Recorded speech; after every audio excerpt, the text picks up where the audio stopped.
De l'élevage jusqu'à la livraison, comment les agriculteurs, les industriels et les transporteurs se sont coordonnés pour maintenir l'approvisionnement du marché local en produits frais.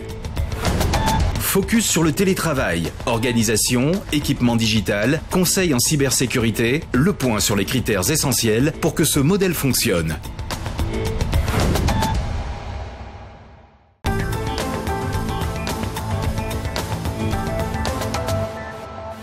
Dès le début de la crise, le gouvernement a dressé une liste des entreprises essentielles autorisées à continuer leur activité. Mais on s'est très vite rendu compte que cette liste était complètement restrictive. Vous allez le voir dans ce reportage, les entreprises sont interdépendantes entre elles. Exemple autour de Danone Réunion pour l'approvisionnement en produits frais du marché local. Une entreprise qui doit travailler en bonne intelligence avec la filière lait, mais aussi les transporteurs comme la Cotram. Dominique Renneville est éleveur depuis 23 ans à la plaine des Cafres, à 1500 mètres d'altitude. Il est confiné sur son exploitation de 40 hectares avec ses 120 vaches laitières, mais pour lui, cela n'a pas changé grand-chose à son quotidien. Donc c'est toujours pareil, hein, vous savez, on est obligé de rester sur l'exploitation. C'est toujours notre boulot de nourrir les vaches. On ne cherche pas à dire qu'il y a le confinement, il n'y a pas le confinement, c'est notre travail, c'est notre métier de faire la traite, quoi.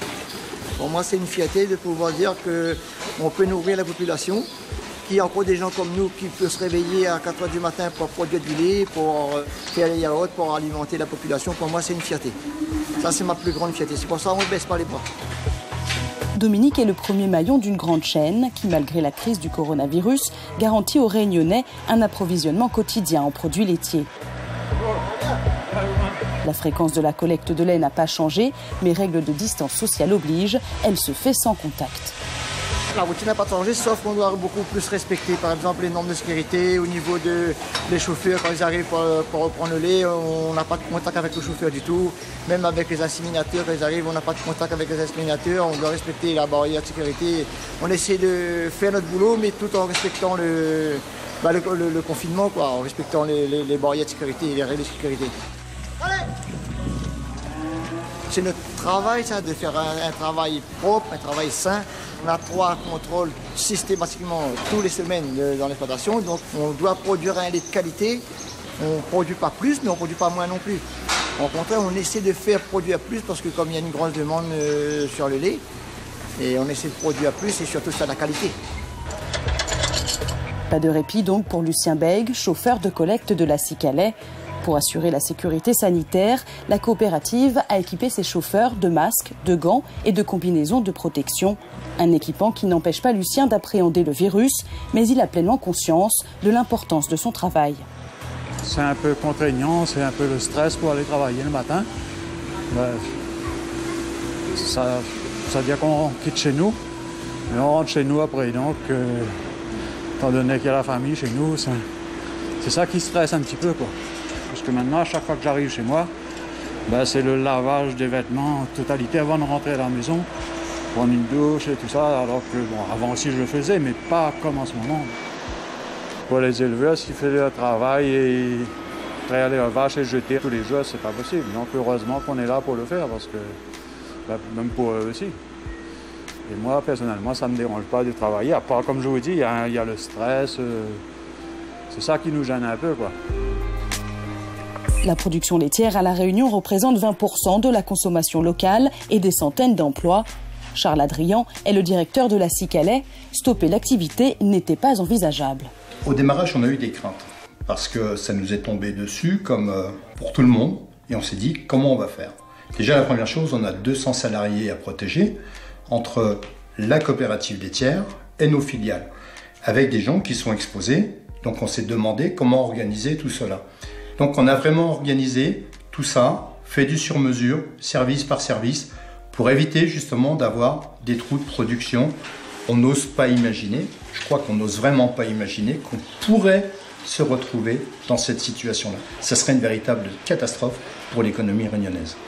On est tous sur le même bateau, on est interdépendants. Personne ne doit être défaillant en fait sur la chaîne. S'il y en a un seul qui est défaillant, ça peut être catastrophique. On est sur un contact très serré et un véritable partenariat. J'oserais parfois parler de complicité qu'on peut avoir ou d'empathie que nous avons les uns vis-à-vis des autres. Danone est l'un des partenaires de la coopérative. Comme toutes les entreprises essentielles, notamment alimentaires, elle a maintenu son activité. Pour continuer à produire des produits laitiers, la société dépend du lait récolté chez les éleveurs locaux, mais aussi de lait en poudre provenant de métropole. Ces approvisionnements importés sont perturbés. Mais on est dans une période, pour nous, qui est potentiellement cyclonique. Et on a des niveaux de stock pour cette période-là qui, par chance, nous permettent de compenser la plupart des aléas d'approvisionnement que nous avons rencontrés. On est une petite société, on est 67 personnes, on n'a pas non plus des milliers de fournisseurs et d'interlocuteurs. Donc les transporteurs, les producteurs de lait, c'est des gens que je rencontre régulièrement et on se parle un peu plus souvent que d'habitude. Mais de ce point de vue-là, il n'y a pas une grande différence dans notre mode de fonctionnement. Par contre, on s'inquiète davantage, qu'en temps normal, de ce qui se passe chez les autres. En tant que fabricant de produits alimentaires, les normes sanitaires sont déjà très strictes.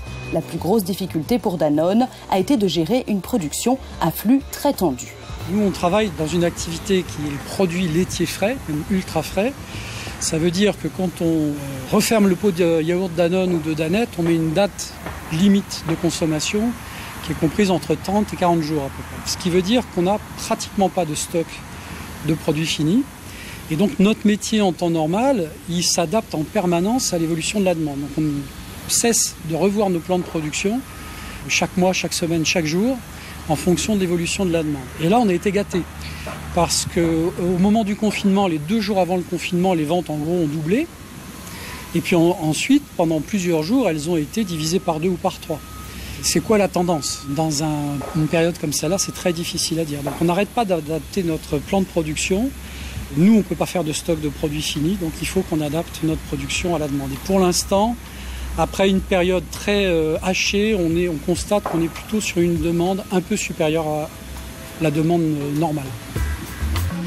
De l'éleveur au producteur, la crise de coronavirus a eu pour le moment un impact limité. Mais encore faut-il pouvoir acheminer sa marchandise vers les grandes et moyennes surfaces. Un autre acteur est donc primordial dans cette chaîne, les transporteurs. Tous les jours, ils assurent l'approvisionnement des magasins. David Salambert est le directeur d'exploitation de Pôle Réunion Logistique. Tout a été mis en œuvre pour garantir la sécurité sanitaire des 140 points de livraison quotidiens. Aujourd'hui, on est pleinement conscient qu'on distribue énormément de produits frais aux 4 coins de l'île, que nous desservons la plupart des GMS de la Réunion. Et aujourd'hui, avoir un cas chez nous était une catastrophe. De ce fait, on est parti sur tout un panel de mesures barrières, en passant par les gants, les masques, le gel hydroalcoolique, le spray contact pour les véhicules, tout un panel de mesures pour protéger nos chauffeurs.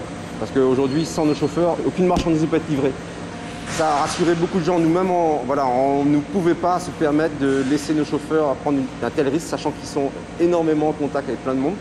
Donc le b.a.-ba, ça a été de protéger nos chauffeurs initialement, ensuite de négocier avec les GMS. D'ailleurs, on a eu beaucoup d'aides des GMS et de donneurs d'ordre aussi qui ont beaucoup joué le jeu, qui nous ont beaucoup aidés au niveau des commerciaux pour expliquer la situation aux GMS et pour que tout le monde prenne les mesures nécessaires justement pour qu'on puisse préserver cette chaîne logistique-là et protéger l'approvisionnement des magasins. Si aujourd'hui la consommation s'est stabilisée, en début de crise, les magasins ont été pris d'assaut. Et à certains jours de pic de consommation, la quantité de marchandises livrées a doublé. Pôle Logistique Réunion a dû s'adapter. Il y a eu un petit affolement de la population réunionnaise qui s'est dit on va sûrement entrer en pénurie. Donc on a eu une très grosse consommation pendant plusieurs semaines, de l'ordre de 170 tonnes par jour de marchandises livrées. On a essayé de favoriser nos ressources en interne déjà, c'est-à-dire qu'on a cassé des tournées. Comme on n'avait plus de tout ce qui est collectivité, les chefs de collectivité sont revenus pour faire de la grande distribution, faire de la GMS.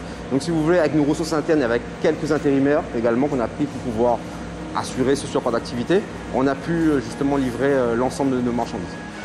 En fin de chaîne, les grandes et moyennes surfaces. Il fait encore nuit noire quand les premiers camions de livraison arrivent, plus d'1 heure plus tôt qu'habituellement. Sur place, nous retrouvons Alan Pougari, commercial chez Danone. Il vient vérifier les stocks en rayon et procéder aux nouvelles commandes. On est passé plus tôt en magasin pour pouvoir envoyer nos commandes plus tôt à la préparation, pour qu'ensuite les chauffeurs viennent récupérer plus tôt la livraison et qu'ensuite derrière ils enchaînent avec la livraison plus tôt ici en magasin. Donc voilà, ça a été des petites mailles qui ont fait une grande chaîne.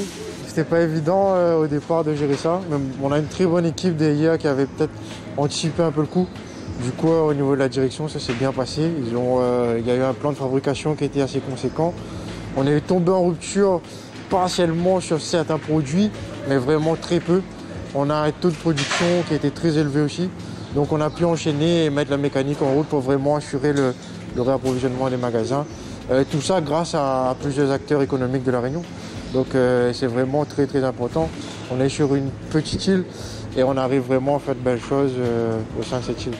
Je vais te parler un petit peu de Velouté Frix. Grâce à la solidarité et au professionnalisme de chaque secteur, l'activité laitière a pu continuer et les yaourts remplir les rayons, en dépit des nombreuses difficultés dans ce contexte de crise.